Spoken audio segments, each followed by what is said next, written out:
Hi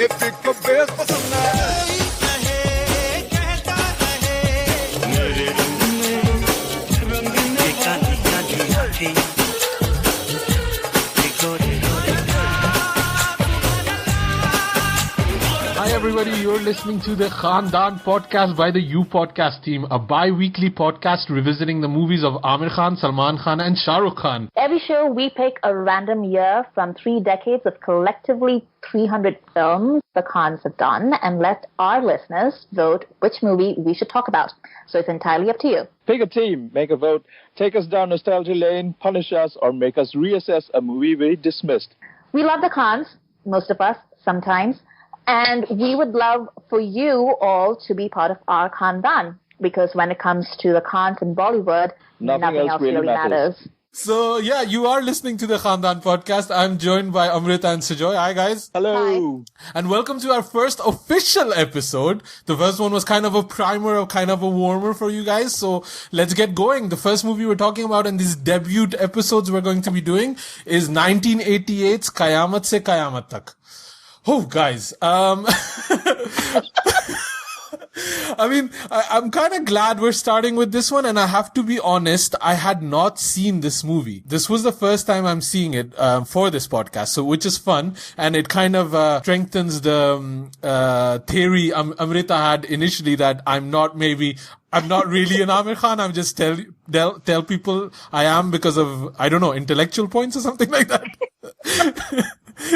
Is that the theory, Amrita?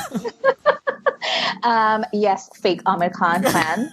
No, so I actually did see this as a child because it was actually the first Hindi movie that I remember seeing. And it wasn't because I knew anything about it, but because it was such a sensation when it came out. Before this, you have these debut movies that come out of young pairs, and it's always a love story. And sometimes it's, it's a tragedy, and then it becomes like this cultural moment. And it's very common in Bollywood. So you have like Bobby with Dimple and Rishi, or Betab with Sunny and Amrita. And for 1988, it was Qayamat Se Qayamat Tak with Aamir and Juhi. And I remember going home for the summer holidays to my grandma's house, and all us cousins were around. And my elder cousin sister was insane about this movie. She would dress up like Juhi. She would sing all the songs. I think the soundtrack to that entire summer was Qayamat Se Qayamat Tak. Like, I knew those songs like the back of my hand. So for me, like, I just remember when you're a little kid and you have somebody you look up to, and then you admire whatever it is that they admire. Yeah. So that's how I feel about Aamir and Juhi to like this day. Like, I feel like it doesn't matter like how I feel individually about their projects. When it comes to them themselves, I always sort of look at them and be like, oh, because that's how I remember my cousin sister feeling about them. Yeah. They're sort of frozen in time for me as those like very special couple and this very special people. Yeah. So Joy, were you in India when this came out, or? Yeah. I was still a very little kid when Qayamat Se Qayamat came out. But I mean, as a kid, you're not given the privilege to go to the cinema because that's how it was back home then. Like, I was always pushed to study. But my sister was quite older than me, and she went with her best friend, and she specifically remembers this incident. It's very cute to say this, but she and her friend went to watch Qayamat Se Qayamat Tak, and when Aamir has this intro scene when he's singing Papa Kehte Hain, her friend is like gushing, and she's like saying, "Oh my God, I'm feeling something. I can't explain this, but I'm feeling something. I'm really feeling something." Oh, that's sweet. Yeah. I specifically remember that, and whenever I go back home and speak with my sister and we meet her friend, and they're still really good friends. We always start talking about it and make a joke out of it, and make her embarrassed in front of her kids. I would just like to note here that I was also very young when this movie came out. Like, it's the way like Sujoy was saying, like, oh, he was like a baby and I was like a 15-year-old. I was not. I was very young. I just want everyone to know that. And I also did not see this movie in the theaters because in the 80s, you didn't really go to the theaters because they were like terrible and sort of rapey and gropey, and you didn't really go there until like, I think Hum Aapke Hain Kaun, but that's another story. Yeah. So I saw it like a good Indian. I saw a pirated version on the VCR at home doing my national duty. Thank you very much. So at that moment, I was still like, and I still am, I was just like a huge Amitabh fan. So in 1988, a few other movies came out. So actually, funny enough, Bibi Ho To Aisi came out already that year. So Salman had technically already made his debut the same year, which is kind of weird. You would never think about it. But that movie just kind of came and went. At least nobody really heard about it. But also, Shahinshah came out the same year, which I was so excited about. And that movie came out on 2 VHSs, so it's twice as good as any other movie. And also Tezab came out, and Madhuri's made her big debut, and Ek Do Teen happened. So this kind of, because we would I was growing up in Belgium at that time, and I was 9 years old or something like that. So we would just get the VHS that we would get. So it was all about Shahinshah, it was all about Tezab, and this one kind of sneak in between. And plus, you're 9-year-old, your parents don't necessarily want you to watch a movie about, lovers falling in love, not listening to their parents, rebelling, and then dying at the end, you don't want to, put that in the mind of a 9-year-old. So, I think that was probably also part of it. And I think also just, love stories. I think it's an interesting thing to talk about. Like, it did set a trend for love stories, although it's nothing new, there was a lot of young lover stories, like Amrita was saying. I mean, even, Bobby is maybe a bit even old, but there was also like this whole Kumar Gaurav thing, right? Love and all these other movies he'd made. But Qayamat Se Qayamat was something different, I would say. It was directed by Mansoor Khan, who's Aamir's chacha or cousin or cousin. I think Nasir Hussain, he wrote it, he wrote the dialogues, he did the story. But it seems like when you look at it now, he was also the producer. It seems like a very family affair kind of movie. This is nothing to do with the family thing, but I was actually talking, can we be controversial for a minute?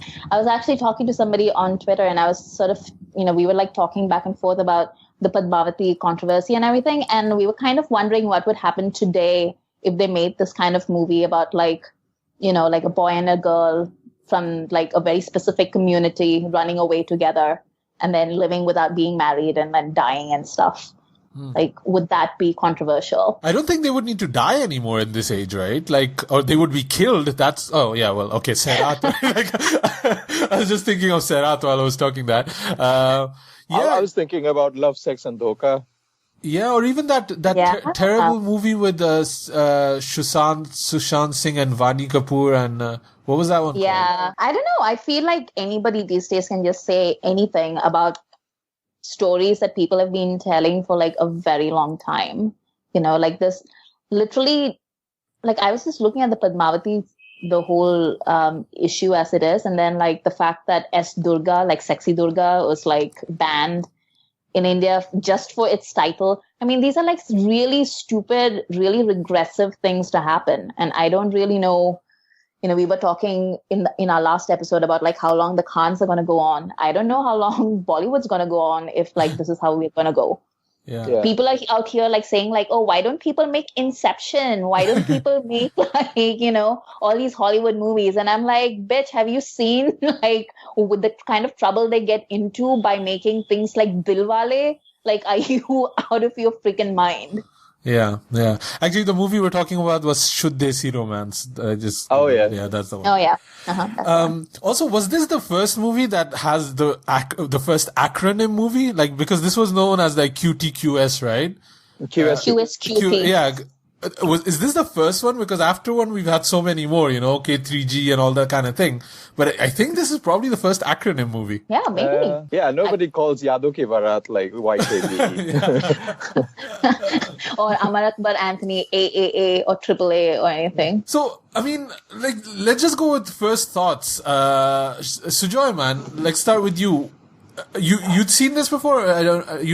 So growing up, Qayamat Se Qayamat Tak is like, etched in Bollywood memory for anybody who grew up in Bollywood in the 80s. It's out there. It's so accessible everywhere. But I had not seen this movie until I rewatched this, because I had only seen like bits and parts of it, and I knew what the movie was all about. Yeah. So you end up watching the whole movie in fragments. You know all the songs, you know all the key dialogues. But this was my first time a couple of weeks back when I was rewatching it for this podcast.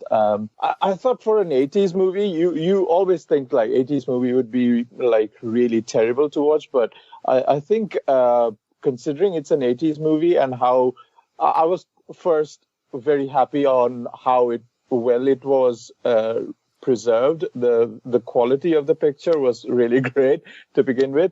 But secondly, how well made it is compared to other movies of that time. So they didn't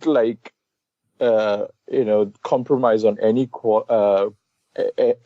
I mean, everything just felt like a really good and really well made movie. And I don't know if it's my favorite out of the three or not, but yeah, Qayamat Tak is still really, really good. And I think part of that is to do with the soundtrack as well. Yeah.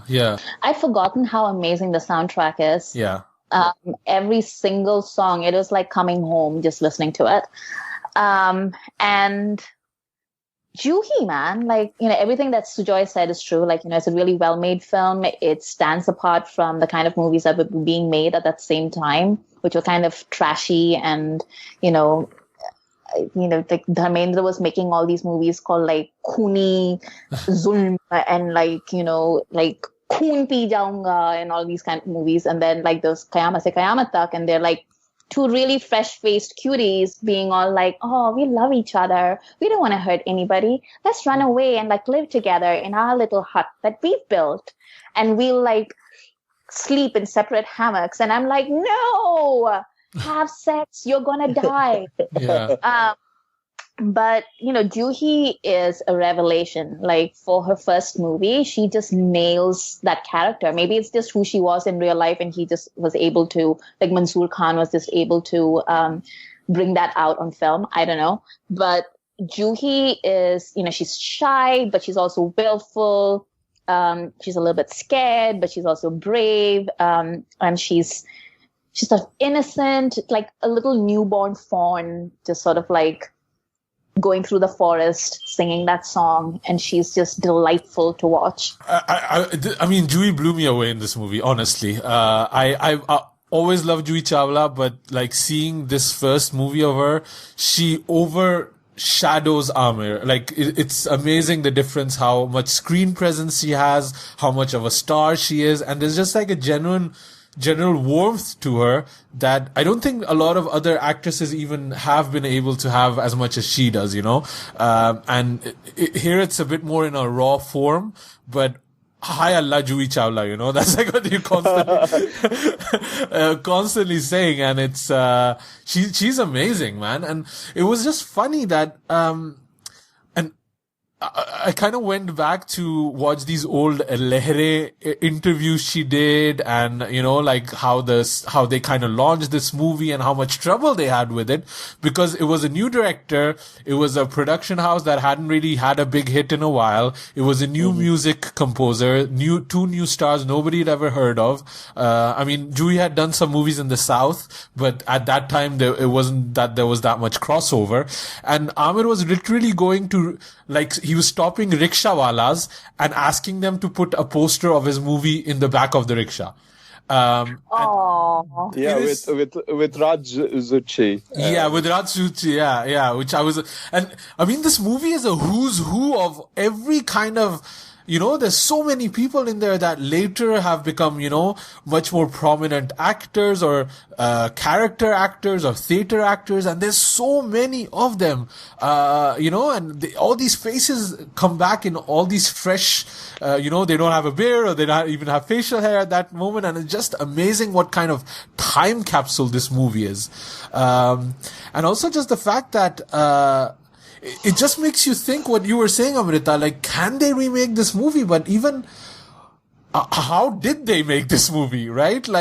why did it become such a kind of a cultural touchstone and such a massive hit? Because it wasn't necessarily that they were doing something completely different, because the story had been made before with other actors, and these star sons had launches before, thinking of Kumar Gaurav, for example, or so many other, like the Raj Kapoor's sons and all that. They've all had like big launches. Sanjay Dutt, thinking of, these kind of guys.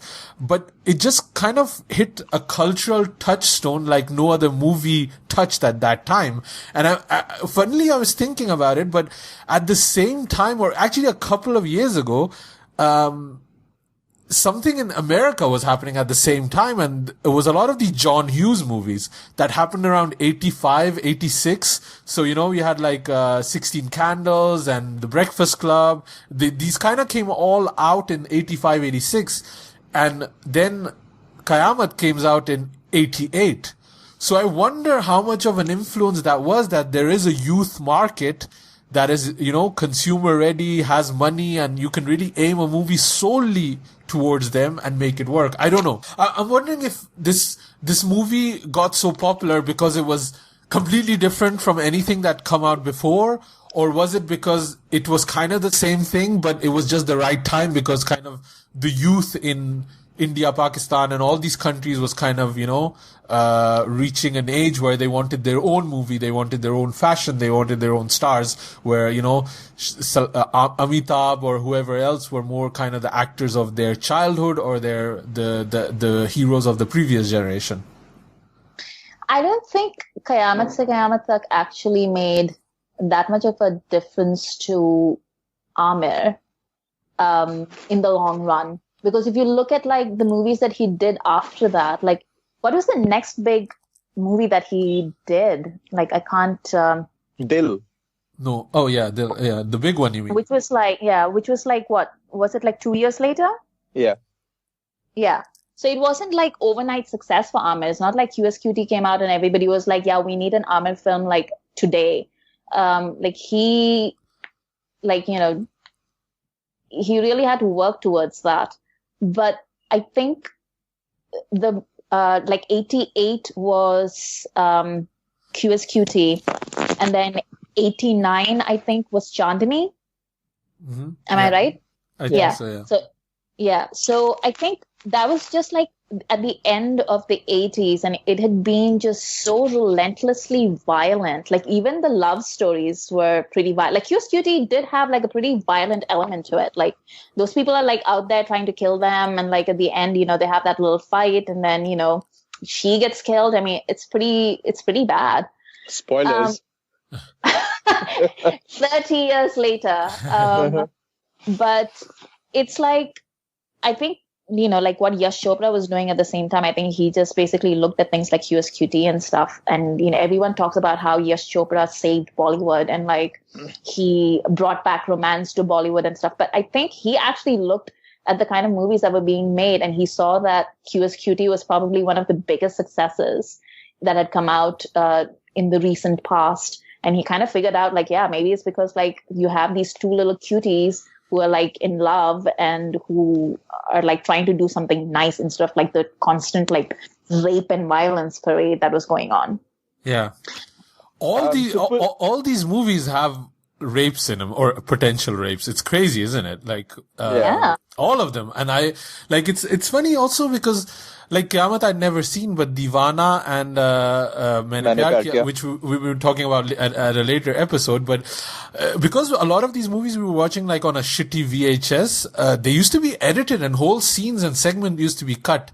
So it's crazy that now you see them, because I had never seen that there was actually a kind of a potential rape scene in Maine Pyar Kiya. When I watched it again, I was like, wow, really? And it happens. The Monish Bale. Yeah. Dude, that's like the seminal scene. Ladka ladki kabhi dost nahi ban sakte, my friend. Yeah. So I kind of like, the way I saw it, he did kind of a move on her, and then that whole speech happened, but I never saw them actually, he dragged her to the bed. Let's talk about that. Yeah, we will talk about that later. But I was just gonna say, like, raping seems to be a theme in this, and Alok Nath seems to be a theme in all of these three movies. Weirdly enough. So coming back to the 80s and putting into perspective of what happened, and we are all gushing about Juhi Chawla, but she didn't win the Filmfare Award that year. Rekha won the Filmfare Award for Khoon Bhari Maang. So that's kind of the movies that we were still watching that time. Yeah. But again, what was different about Qayamat Tak? I think it, as I was saying, I couldn't really articulate it well about how well made it was. But just a little thing about, 80s and probably 70s Bollywood as well. We used a lot of stock background score. So we used to know when a fight got triggered, that entire background score of a fight sequence just played somewhere. Someone was there on the set just playing that on a tape, probably. But Qayamat Tak did that differently. They had the whole background score was completely new. And I think that introduces something new in the way the movie is. It doesn't feel recycled. It doesn't feel complacent. That's Do you know what I mean? clever thing. Yeah, that's a really clever way of putting it. Also, just kind of what I like revisiting this movie, a lot of things that I struggled with is kind of the social mores that is around what's happening, right? And especially at the intro kind of scene, because it is kind of a classic Romeo Juliet kind of tale, but it's in Romeo Juliet they lay a good foundation about where this animosity between these two families kind of, they really put a lot of effort in, at least 20 minutes almost explaining where this animosity comes from. And it's kind of this idea about suicide is great, but abortion is not great. And, it's this kind of very weird social mores that I had trouble connecting with. Not just because I'm watching it now, but also just because kind of the gender disbalance is so big. It's very hard to kind of connect with a few of these themes. It's still quite relevant. It's not that different still in some places in India. That's why I think I think I associate these to some regions in India, and I'm like, yeah, they're still living in the 80s, and yeah, let's hear their story from that perspective. It's not that different, to be honest. Because I remember again, this is just the previous generation of my uncles or my cousins that were slightly older. Love marriage was a huge thing, right? It was still a big no-no. People falling in love and choosing who they want to marry. It was still something that was scandalous almost. At least it was in Pakistan where I was, when I came out to visit the family and stuff like that. And even then I was I was a 9-year-old, 10-year-old. I was like, what's the problem? Just marry who you want to marry. I don't get it. Again, that's me, Firangi guy from, drinking my thumbs up and driving my billboard car, No, I think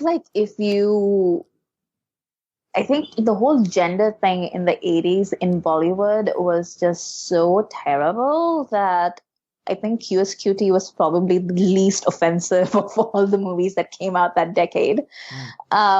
But yeah, like Sujoy said, it's not something that I find hard to understand or to believe, because that is sadly how a lot of people still live their lives. I mean, Sairat came out, 2 years ago?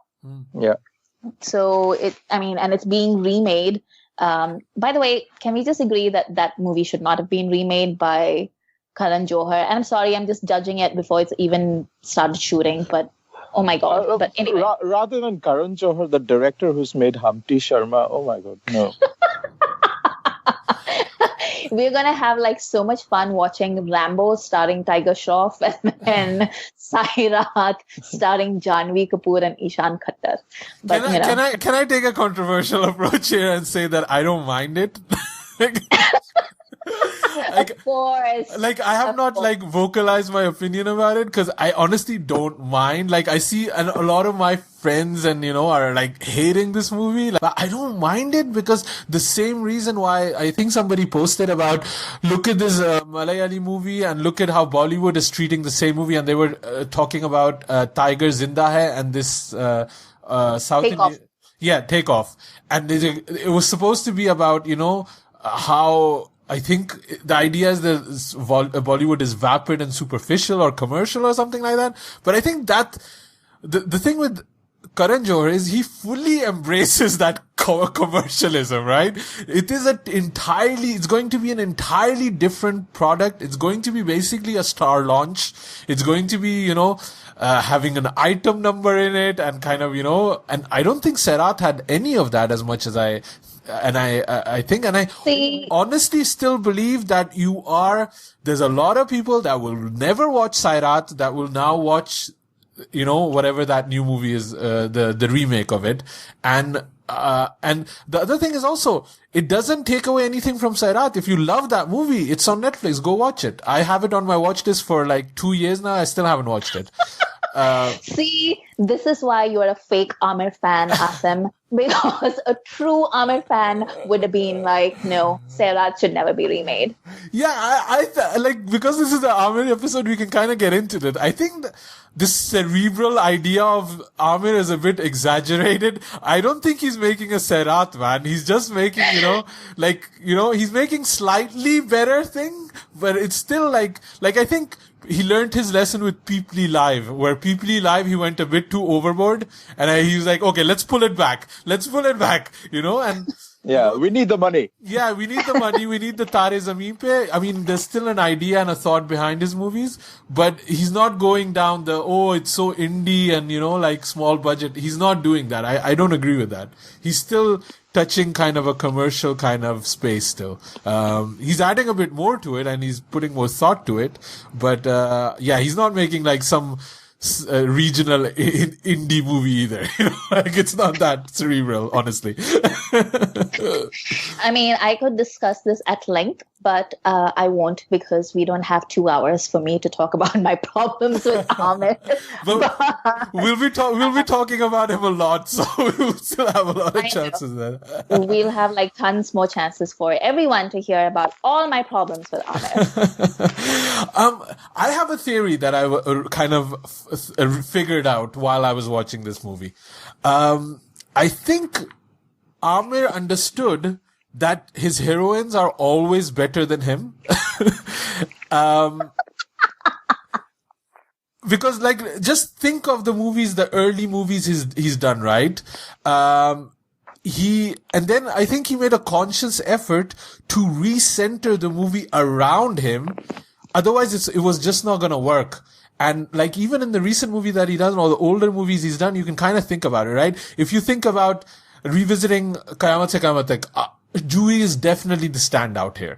When you go to Dil, it's Madhuri. When you go even recent movies in Talash, or you have Bebo, you have Rani, and all of these guys are much better performers, and they kind of dominate the screen instead of Aamir. And what he now does is he makes a movie where he's kind of the star and the heroine almost become kind of a second thought. And I'm thinking something like PK, the whole movie is about him, and Anushka, who's again great in it, but she only is kind of the seasoning to the movie. And I think that's kind of a conscious effort where if he didn't kind of shift the narrative of both being co-stars in a movie, he was not going to become the Aamir that he is now. Because I'm thinking, Mela was the last movie almost where he was kind of on par with an actress, or even go back, Mun was the last one, right? Oh, God. Yeah, because those two movies are really important to Aamir's career, because that's where he broke. That's where Mun and Mela were the two movies that broke Aamir, and he kind of retreated and went back to the drawing board and thought, how do I need to do things? And he came back with Lagaan and Dil Chahta Hai, both movies where I would say the kind of the female part is maybe, less about him. Not that Preeti wasn't great, or Preeti Zinta and Dil Chahta is amazing. She's an essential part of the movie, but it is still kind of more of a guy movie, right? It's same as Lagaan is. No, there's Fana after that. Fana, I think is slightly different because it's such a Yash Raj product, like Dhoom is also clearly not an Aamir driven movie, right? It's kind of a Yash Raj product. So I think, I actually agree with what you're saying, because I was just thinking when I said Fana, the reason I said it is because I remembered, most famous story, that most famous bit of gossip I know about Fana is that so it was Kunal Kohli, right, that directed it? Yeah. Mm-hmm. So Kunal Kohli finished the script and he sent it to Kajol and he sent it to Aamir. And both of them sent the script back and were like, yeah, we'd love to do it. And then like had like this entire like list of changes they wanted made. And Kajol's like expanded her role and Aamir's expanded his role. And Kunal was just like, I am so fucked, but I want these two. And I don't know how they managed it in the end, but yeah, you're right. Aamir does like the movies that he's made. Like, what is the one before PK? The Three Idiots. Three Idiots, right? Yeah. So Three Idiots, PK, and then now Dangal, which hilariously is about like the girls that won the championship, but it's actually all about their dad.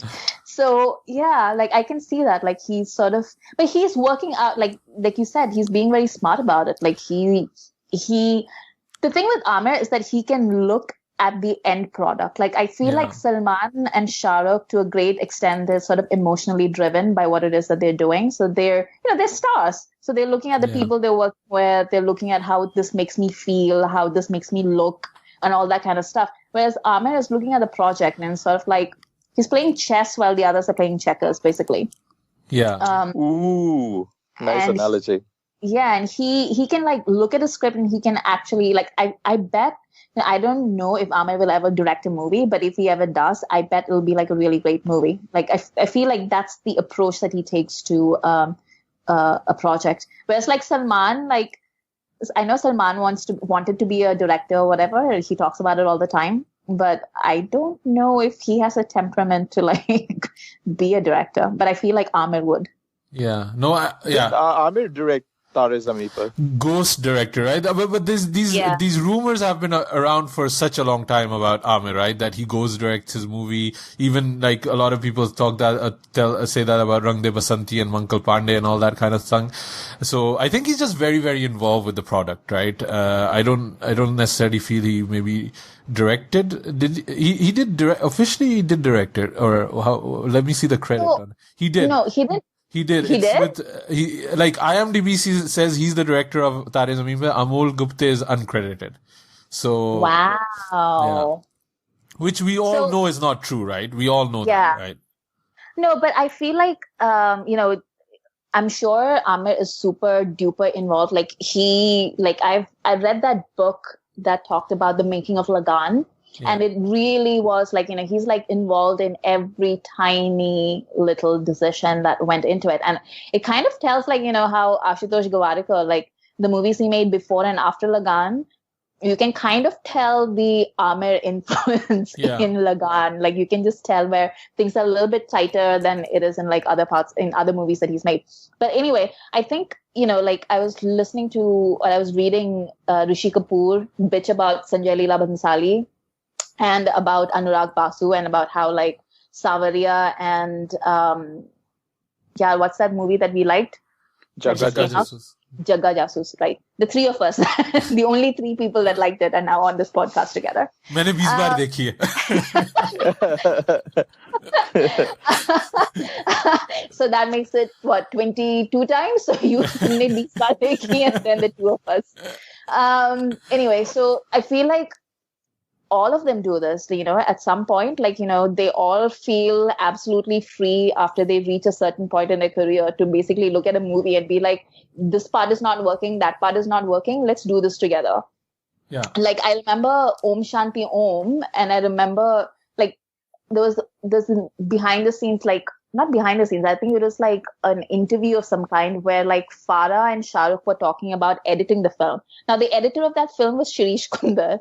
And then the two of them were sitting there and talking about it. And I remember thinking, like, I can't believe Shirish and Farah didn't get a divorce after that movie, because they were talking about it where, Shirish would like edit the movie and like show them like an edit. And then Farah and Shah Rukh would be like, no, like that's too indie or that's too arty. Like we like the crass commercial edit, like do it this way. And then they would basically decide how to edit this film. Or that's how they made it sound. I mean, made it sound like, it's like a bunch of like them having fun.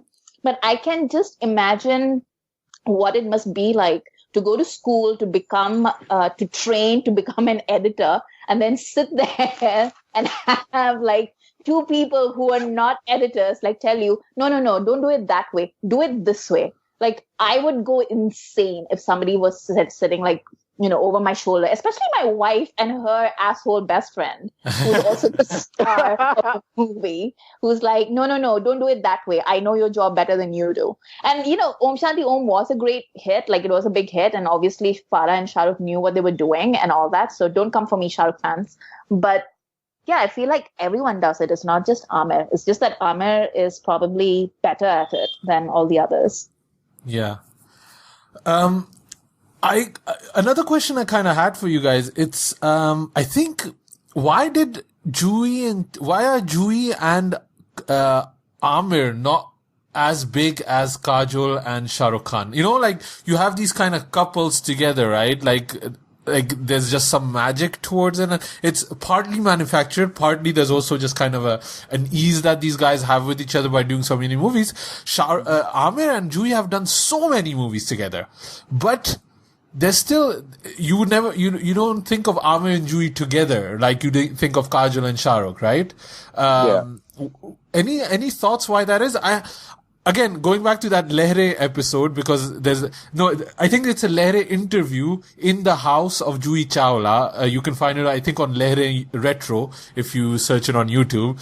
And, even then, they ask her, like, why don't you feel that Aamir, got most of the publicity for this movie? And how do you feel about that? And at that moment, there was no media training whatsoever. So Juhi says, "Oh, I don't mind. It is what it is." But clearly, she was very, very bothered by it. And and this is kind of that thing about Aamir, right? That he takes over a project, that he's an attention hog. Do you think that's one of the reasons that maybe Juhi she hasn't worked with him in ages, right? So I don't know. So. If I remember my gossip correctly, that's not Juhi's decision. Like, I feel like I remember reading like a long time ago that Juhi and Aamir were like fine and they were like friends. And then like one day he just froze her out and she was like, what happened? And he just wouldn't talk to her. Like her mom died and he wouldn't even like call her to tell her like he was sorry or anything. Oh, and wow. like, and then it was like during the shoot of something and she had just started working with Shah Rukh and she didn't know him really well. And that's how they apparently got to be really great friends, because like she was shooting somewhere abroad and her mom died and she arrived at the airport and Shah Rukh came to pick her up and was just with her. And she was just like, wow, like this guy whom like I'm friends with, but it's not like really that big a friend. And then there's Aamir, who's just like, the guy with whom I made my debut and like who's been friends with me for years, and he won't even talk to me and he won't even come and like wish me for my mother's death. Like that's not cool. I don't know if they made up since then or whatever, but I remember Juhi being like really frank about this. Wow. Yeah. That's so sad. And I have to say, I mean, if your mother passes away, I don't think that you can be around a better guy than Shah Rukh, right? Like, the guy knows it. Yeah, he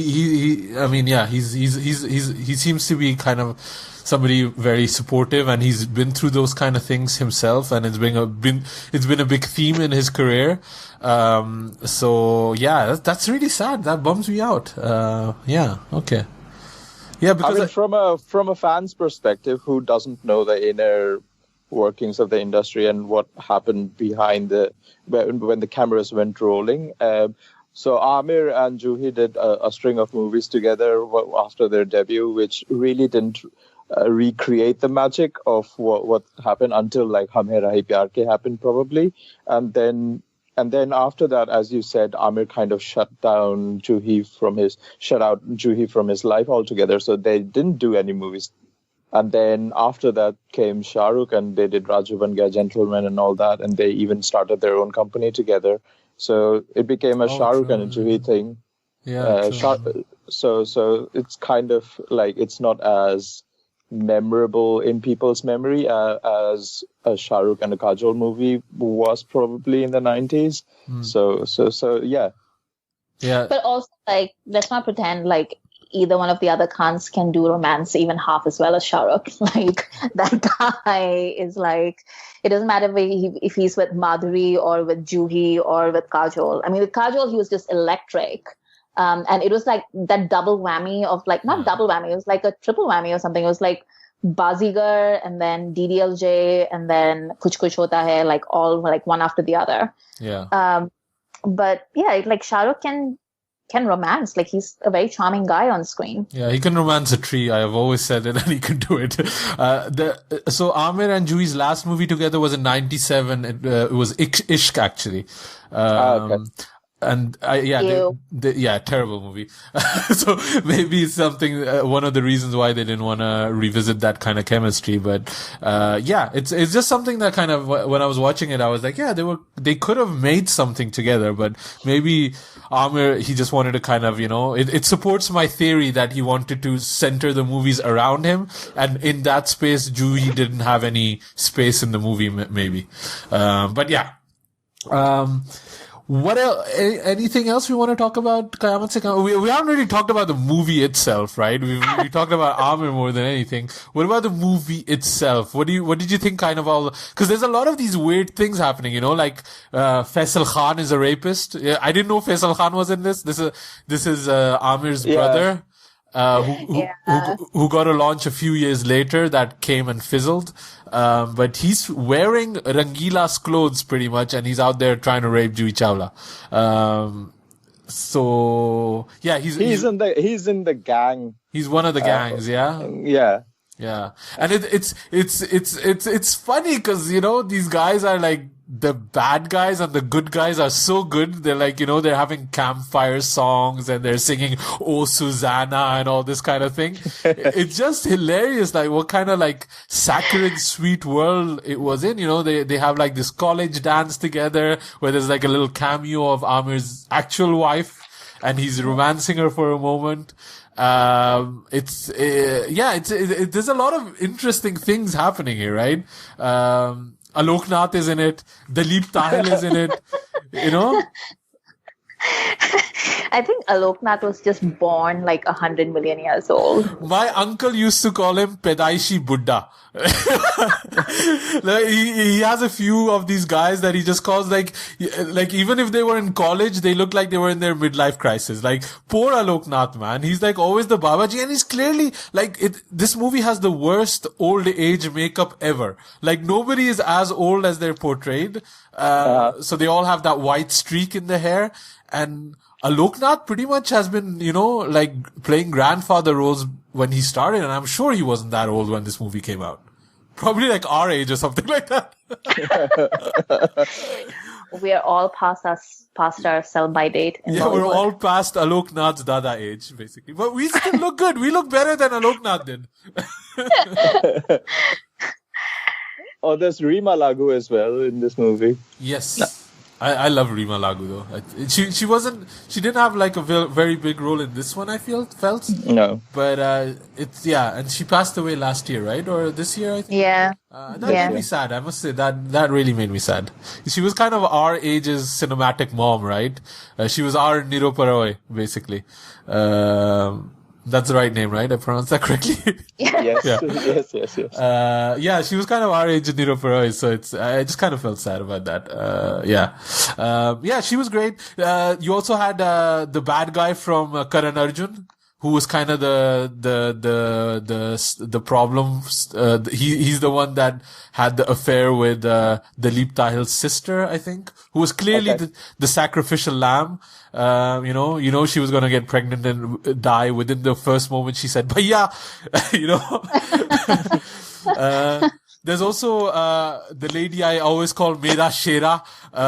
She plays, I think she was playing the evil mom in, Zakham. I don't know the lady's name, unfortunately. But she had this role in Sangharsh with Preeti Zinta, and she was like, Mera Shera, and she was kind of like, making Preeti Zinta very like, independent and strong. And it just stuck with me, that line of Mera Shera. And she's in this too, right? Lots of cameos. Do you call Sophia Mera Shera? I do. I do. I think my favorite fact about QSQT is that its director is now retired, lives in Kunur, and makes cheese. What? Oh. I feel like that is just, that tells you everything you want to know about Bollywood. Like, making the film of the year in 1988 to like making cheese in 2017. Like, yeah. But he only made like 4 movies, right? And all of them were pretty good. Like I saw Josh with like a bunch of friends, and I hadn't actually, like, this was before I had learned to turn on my brain when I was watching Bollywood movies. So I was just like, yeah, this is fine. Like, this works. And then I was watching with like a bunch of Colombians, and like one of them turned to me at the end of it and was like, wait, so he's a gangster who is crying because he fired a gun? And I'm like, wait, that's right. That doesn't make any sense. What happened? But I mean, it was West Side Story, right? I don't know what happens exactly in West Side Story. I mean, the big problem I have with Josh is that Chandrachud Singh can actually romance and make Aishwarya fall in love with him. I think that's the bigger problem than the gun necessarily. Or Aishwarya and Shah Rukh are twins. Yeah. No, but I mean, I think it worked at the time, right? I mean, like, I think Jojita Wo Sakandar is still a good movie, right? Right? Oh, it's awesome. I love that movie. Yeah. So, I mean, 4 movies, and I mean, I would say that he had some box office success. So it's just interesting where he disappeared, and he never made a movie after Josh again, like, what happened there? Like, I have a feeling that Josh probably happened because he got into a tiff with Aamir, it feels like, right? Why would he go to Shah Rukh otherwise? Like, it seems like a very kind of, like a revenge kind of thing, and then he just never got a movie made. Something, I don't know, there seems to be some story behind it that's not cheese related. But is he making mozzarella, or is he just making like paneer? Like, what is he doing? I don't know, but I believe they do like a homestay at their farm. So you can actually go to Kunur and stalk him and like ask him like what kind of cheese he makes. Yeah, okay. That's such an odd thing. Okay. मैं पनीर का farm खोलूंगा, हर जगह पनीर ही पनीर होगा. पनीर का राजा Bajaj. Oh no. Yeah. Also the guy from Andaz Apna Apna, now that we're kind of moving into that, like, he was one of the buddies of Aamir, weirdly. Yeah, Bhalla. Yeah, that was amazing. Because I saw him in Papa Kehte Hain for a second, and he was just holding these cymbals, and he was never actually banging them together. I was like, this is the worst percussion Pathan band I've ever seen. They were really relying heavy on the Pathan aspect of it, which never got mentioned ever again after that. But yeah, I was like, hey, it's that guy from Nazab Namna. So that was kind of cool. Why was it Pathan? I don't know. There was must be some sort of costume party, probably. I don't know. I think he was Pathan, man. I don't know what. Yeah. And so nobody else was wearing the Pathan costume except for the band. Because everybody else was wearing jumpsuits like 90% of the time in this movie. I don't know what it was like. And the jumpsuit is clearly back. So again, I don't know anything about fashion. I see everybody's wearing jumpsuits again. So it's funny. Makrant Deshpande is in it too. He's playing the rapist. Yeah, the head goon rapist. And he's a bad boy because he's having thumbs up and playing loud music at the pool, so clearly. Yeah. Like a Firangi friend of ours that we won't mention. Sorry, who? Firangi friend? Who else in it? Like, there's so many in it. Like, I saw also that, because it's funny because they really, when I was watching this movie, they really, it's a very consciously made movie. You know, they take elements from different side, and I like that. There was definitely a moment where they make Juhi Chawla do kind of a Basanti kind of thing when she's walking and she's being very talkative in the jungle with Aamir Khan, and it just made me remind me of Basanti a little bit. Actually, I thought Basanti was. I know this is sacrilege, but I thought Basanti was super annoying in those parts. But I thought like Juhi was just perfect. Like she was like so fun, and it's just like a little bird that's like just come out of the cage for the first time, and it's just like I shall flutter my wings a little bit, and it was just super cute. And I also like that she was quite. She was kind of taking charge of the relationship. From the start, like she liked this guy and she kind of, pursued him. And even when, her friends were kind of being assholes about it, and she came in, she talked to him, she gave him the photos and stuff like that. And she was like, she kind of like, she was very, confident about what she was doing. I really appreciated that. Cause otherwise it was, if you left it to Aamir's character, it was never going to happen, right? I think that's what actually made me believe in that relationship that they had. Yeah. Like in most of the Bollywood romances you see like the boy running after the girl and basically stalking her and harassing her and like being an ass. And then she's like, oh, so cute. He's like peeping in my window. Like that's totally cute. I want to marry him now and have his babies. Whereas like in this movie, it was like, she was the one who was just like he obviously thinks she's beautiful. Like who wouldn't? But then she's the one who's like, trying to make them spend more time in the forest. She's the one that wants to know him a little bit more. And she's the one that actually takes more risks in the relationship than he does. And she's the one who like puts it forward. She's like, yeah, I'll do this for you. Yeah. So she's not a character without agency. Like she's not like some girl that got talked into doing this. She's like a girl who's like, I understand the risks and I understand that we have fucked up family history, but you're really cute. I really like you. And he's like, yeah, I respect you. Like I'll let you sleep by yourself. I'm like, don't do that. Don't take the respect too far. But they did, and then they died, and it's very sad. Yeah. And like, I did wonder whenever they run away or whenever they're in the jungle or when they have their little hut when they're trying to live together, like in this movie, love transcends the need for sanitary facilities. Like there's no, there's no bathroom anywhere. Like I don't know how they're doing things, but you must really love somebody if you just let hygiene slide, It's like they said in my first fiction class, like one of my friends was writing this book and I was like, wait, but what about when they want to go to a bathroom? It was like made total sense in that context. I was like, wait, but what about when these characters want to go to the bathroom? Because they similarly were living in a place where we didn't discuss any sanitary options. Yeah. And she basically looked at me in the face and she was just like, in our story, our characters don't poop. And I was like, okay then. We just don't want to think about that then. Yeah. We touched on the soundtrack a little bit. What was kind of your standout track? What was the one that you were like, I love listening to that one? Akele Hai. Akele Hai, yeah. For me too. Yeah. Love that song. Yeah. Yeah. I actually have it on my iPod. Like, I love that song. Yeah. It's a great song, right? It's still very, like, it doesn't sound retro at all in a way. It just feels very current. The rest of the soundtrack, I think, has a kind of a 90s vibe with the dholak and all that.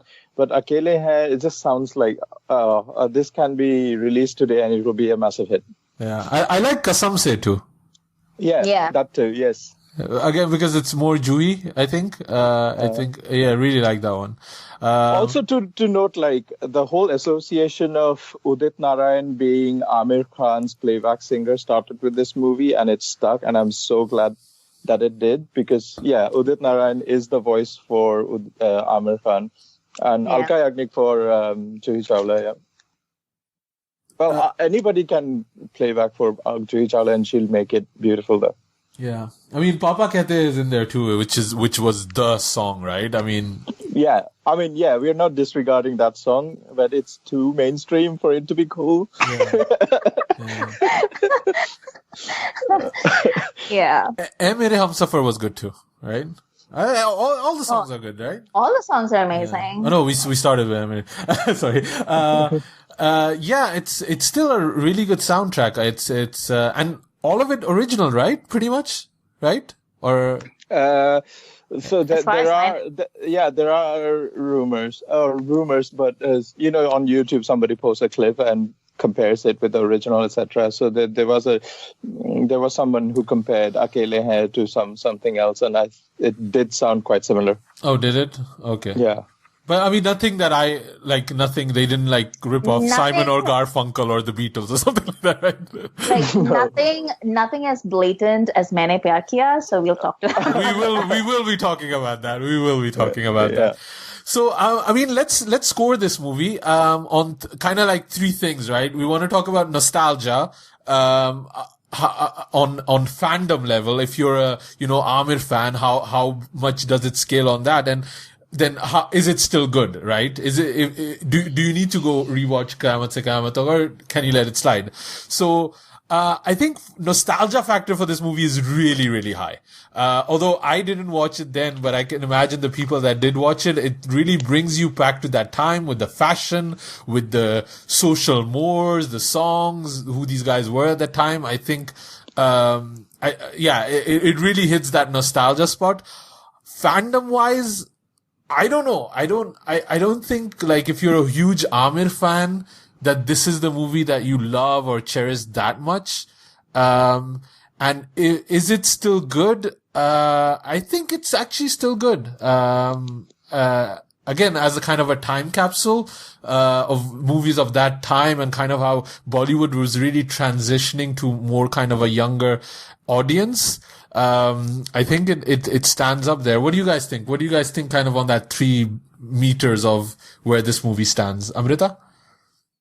I agree. Nostalgia level is off the charts. But if you're a fan of Aamir as he is today, if your introduction to him was something, the Raju Hirani movies or Dangal or whatever.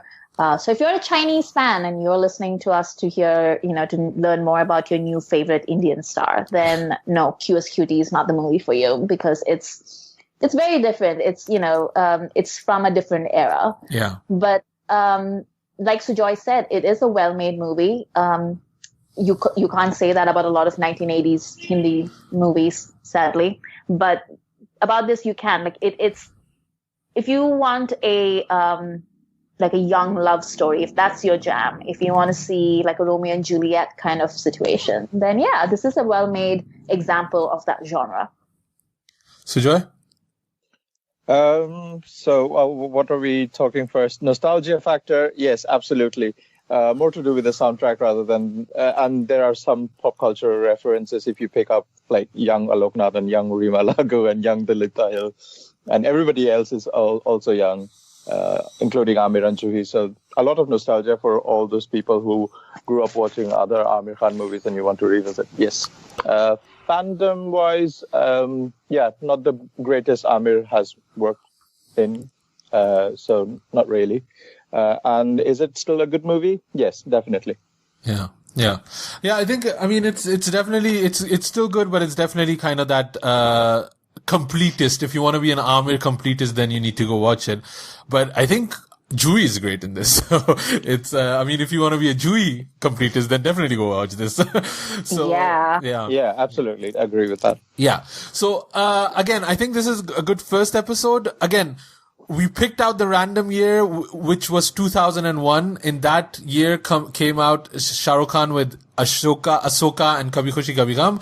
Aamir came out with Dil Chahta Hai and Lagan, and Salman came out with Chori Chori Chupke Chupke. So guys, vote which of those movies you want us to watch, and then we'll review it when these debut episodes are done. I think, I hope you guys listening to the first episode of Khandaan podcast. Drop us an email at youpodcasting@gmail.com, or you can follow us on Twitter. Amrita, where can people find you online? You can find me on Twitter at Amrita IQ. My Twitter is at the rate 93K. And yeah, everybody, thanks for listening. Khandaan Podcast, founders, acting.